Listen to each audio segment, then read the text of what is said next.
Hi everyone, welcome back to the CV writing workshop. আমরা এখন কথা বলবো সিভি ওভারঅল ফরম্যাটিং নিয়ে এবং মেইন বডিতে ডিটেইলিংগুলো নিয়ে, ঠিক আছে?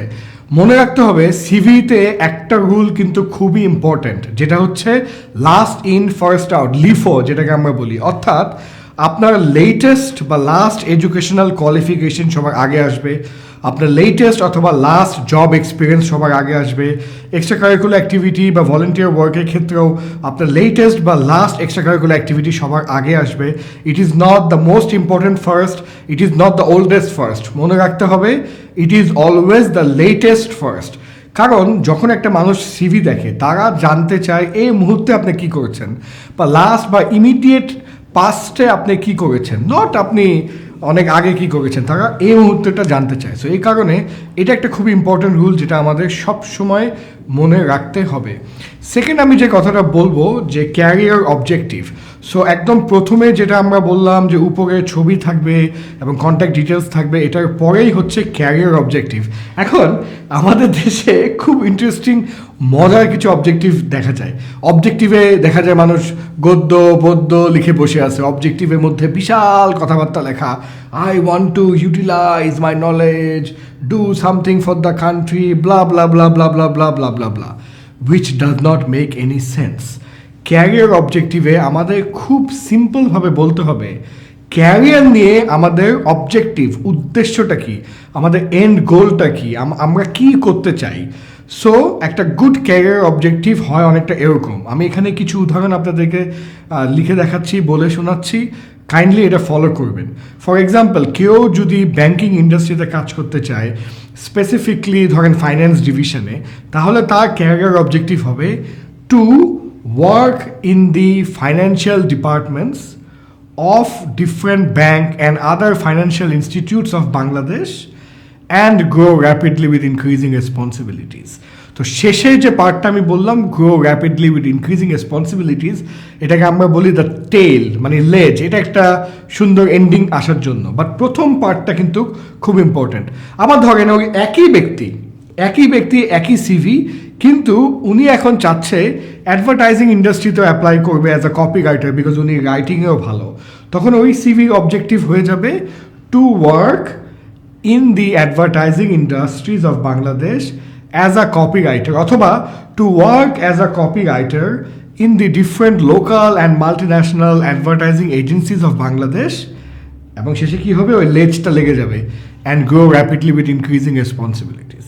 অথবা এটা লেজটা অন্যরকমও কিছু হতে পারে, work as a innovative team member, যে কোনো কিছু হতে পারে, কিন্তু ওই প্রথম পার্টটা কিন্তু খুবই ইম্পর্ট্যান্ট। আবার ধরে নেন এই একই ব্যক্তি পার্ট টাইম একটা জবের জন্য অ্যাপ্লাই করেছে কোনো একটা ইউনিভার্সিটিতে, সেম পারসন, সিভি কিন্তু সেম।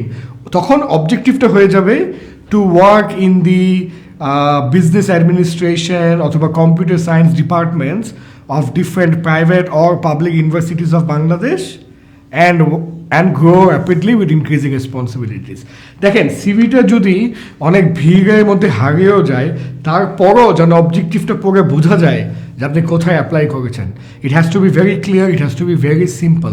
আমাদের ওয়ার্কবুকে কিন্তু আমি আপনাদেরকে একটা সিভি ফরম্যাট দিয়ে দিয়েছি, এটা ফলো করলেই কিন্তু আপনারা খুব ইজিলি এই ধরনের অবজেক্টিভটা লিখতে পারবেন। So this is an example of a good objective. Career অবজেক্টিভের পরেই চলে আসবে পার্সোনাল ডিটেলস। এখন আমাদের দেশে আরেকটা মজার জিনিস দেখা যায় যে পার্সোনাল ডিটেলসে অনেক কিছু এমন দিয়ে রেখেছে যেটা আসলে রেলেভেন্ট না। এটা আগেকার আমলে হয়তো দরকার ছিল।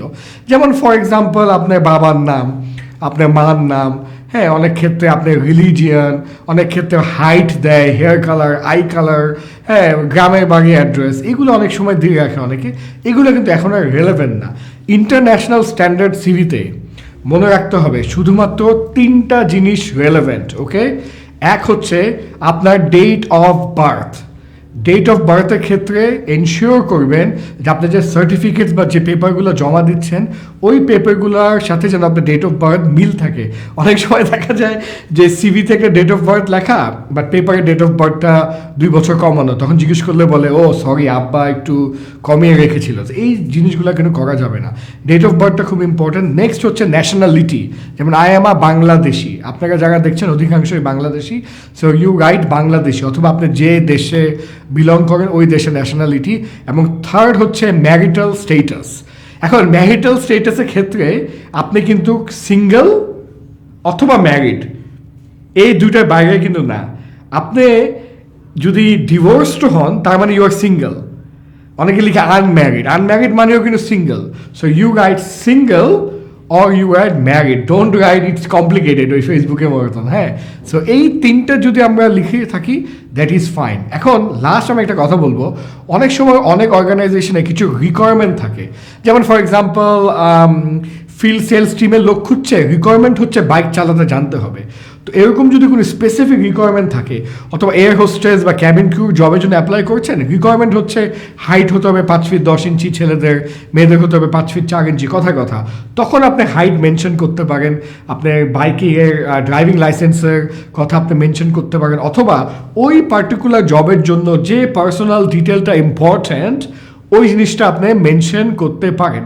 অনেকে রিলিজিয়ানটা মেনশন করতে চায়, মেনশন আপনি করেন, কোনো সমস্যা নেই। আমি জাস্ট বললাম যে এই তিনটা হচ্ছে মেইন, এই তিনটা লিখলেই পার্সোনাল ডিটেলসটা হয়ে যাবে।